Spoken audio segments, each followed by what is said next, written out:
इस वीडियो को देखने के बाद आप जान सकेंगे कि कौन सी मेडिसिन किस काम आती है। और ये जानना आपके लिए बहुत ज़रूरी है, क्योंकि कई बार हमें मेडिसिन लेनी पड़ती है या फिर हमें किसी को भी मेडिसिन देनी पड़ सकती है। और हमें पता होना चाहिए कि जो मेडिसिन हम ले रहे हैं या फिर हम मेडिसिन किसी को दे रहे हैं वो किस काम आती है।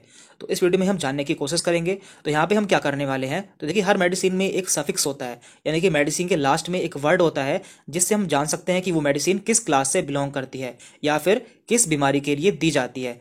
तो हम इस वीडियो में वही देखने वाले हैं। तो चलिए आइए स्टार्ट करते हैं। तो देखिए, किसी भी मेडिसिन को हम उसके सफिक्स से जान सकते हैं। जैसे कि हमारा पहला सफिक्स है यहाँ पर केन। तो देखिए, केन एक सफिक्स है जो कि लोकल एनेस्थेटिक में यूज किया जाता है। इसका मतलब होता है ऐसी दवाइयाँ जो कि किसी पर्टिकुलर रीजन को या किसी बॉडी के ऑर्गन को सुन करने के लिए दी जाती है।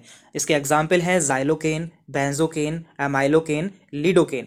यदि आपको किसी मेडिसिन में देखने को मिलता है लास्ट में केन, तो आप समझ जाइए कि ये एक लोकल एनेस्थेटिक है। तो देखिए, यहाँ पे हमने कुछ इमेज भी लगाई है, जैसे कि यहाँ पे है जाइलोकेन। तो जाइलोकेन एक इंजेक्शन आता है। यदि मान लीजिए किसी का ऑपरेशन होना होता है और उस ऑपरेशन वाले हिस्से को, यानी कि जहाँ का ऑपरेशन होना है और वहाँ पे उसे सुन करना होता है, तो वहाँ पर जाइलोकेन इंजेक्शन लगाया जाता है। और इसके अलावा लीडोकेन एक टॉपिकल एनेस्थेटिक आता है, यानी कि ये ऊपर से अप्लाई करना होता है किसी रीजन को या किसी पार्ट को सुन करने के लिए। तो आप जान सकेंगे कि केन का यूज लोकल एनेस्थेटिक में किया जाता है। अब आगे बढ़ते हैं। तो देखिए, हमारा अगला सफिक्स है माइसिन।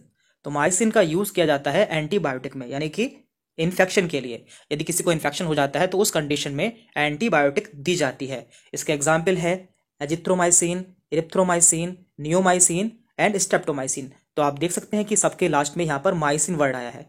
तो माइसिन वर्ड का यूज एंटीबायोटिक में किया जाता है। और यहाँ पे हमने कुछ इसकी इमेज भी लगाई है, जैसे कि स्ट्रेप्टोमाइसिन इंजेक्शन।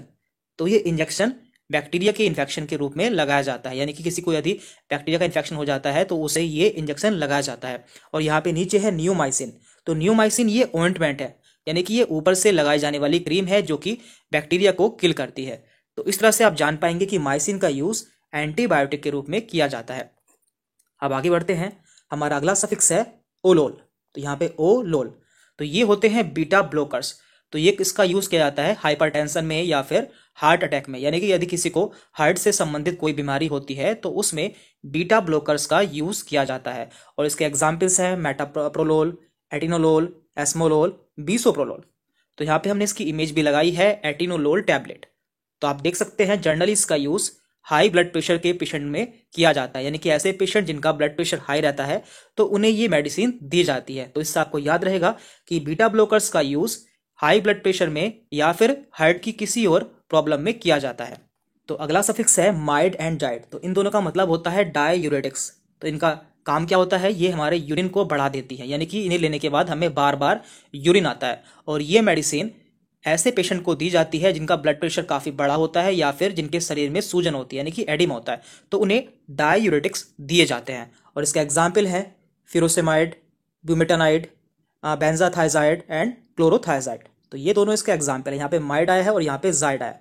यहाँ पे हमने एक इसकी इमेज भी लगाई है, लैक्सिस, जो कि कॉमनली यूज की जाने वाली डाययूरेटिक है। ये बहुत ज़्यादा यूज की जाती है। आगे बढ़ते हैं। हमारा अगला सफिक्स है विर। देखिए, यहाँ पे लास्ट में आया है विर, और ये है एंटी वायरल। तो आप इसे जान सकते हैं, यहाँ पे विर आया है और ये यहाँ पे वायरल आया है। तो यहाँ पे ये वायरस के लिए यूज की जाती है, यानी कि वायरस के इन्फेक्शन के लिए यूज की जाती है। इसके एग्जाम्पल्स हैं ये साइक्लोविर, रेटिनाविर एंड इंडिनाविर। और यहाँ पे हमने इसकी इमेज भी लगाई है, जो कि सिप्ला कंपनी की है और ये एसीविर नाम से आती है। लेकिन आप देख सकते हैं यहाँ पे जो इसका यहाँ पे जेनेरिक नेम है वो एसिलोविर यूज हुआ है, और ये जो है ये इसका ब्रांड नेम है। देन इसके बाद है पाम। तो देखिए, इनका यूज एंटी एंजाइटी के रूप में किया जाता है, यानी कि यदि किसी को घबराहट होती है, बेचैनी होती है या फिर उसे नींद नहीं आती है, तो ऐसी कंडीशन में इन ड्रग्स का यूज किया जाता है, जैसे कि डायजेपाम, लोरिजेपाम। तो इन दोनों के लास्ट में पाम आया है। और यहाँ पे हमने इसकी इमेज भी लगाई है, जिसमें आप देख सकते हैं यहाँ पे है डायजेपाम। तो इस ड्रग का यूज एंजाइटी के रूप में किया जाता है, यानी कि एंजाइटी को दूर करने के लिए किया जाता है। देन इसके बाद है स्टैटिन। तो देखिए, स्टैटिन का यूज एंटी हाइपर लिपिडेमिक्स में किया जाता है, यानी कि ऐसे व्यक्ति जिनका लिपिड बढ़ जाता है, यानी कि कोलेस्ट्रॉल बढ़ जाता है, उन्हें स्टैटिन मेडिसिन दी जाती है। और इन पेशेंट को हार्ट अटैक के चांसेस रहते हैं, तो उसे दूर करने के लिए यहाँ पर स्टैटिन दी जाती है। इसके एग्जाम्पल्स हैं एटोरवास्टैटिन, सिमवास्टैटिन एंड लोवास्टैटिन। यहाँ पे हमने इसकी इमेज भी लगाई है एटोरवास्टैटिन की। तो इस तरह से आपको याद रहेगा, यदि किसी ड्रग के लास्ट में स्टैटिन आता है तो वो लिपिड के लिए यूज की जाती है, यानी कि कोलेस्ट्रॉल को कम करने के लिए इस्तेमाल की जाती है। एंड इसके बाद में है सोन। तो देखिए, सोन ऐसी दवाई होती है जो कि स्टेरॉइड के रूप में यूज की जाती है, और स्टेरॉइड का काम होता है बॉडी में इन्फ्लामेशन को दूर करना, लेकिन इनके बहुत ज़्यादा साइड इफेक्ट भी होते हैं, इसलिए इनमें से आपको कोई भी मेडिसिन बिना डॉक्टर के प्रिस्क्रिप्शन के नहीं लेनी है। और इसके एग्जाम्पल्स हैं बेटामेथासोन, कोर्टिसोन, डेक्सामेथासोन। तो इन सभी मेडिसिन का यूज स्टेरॉइड के रूप में किया जाता है जो कि बॉडी में इन्फ्लामेशन को दूर करती है।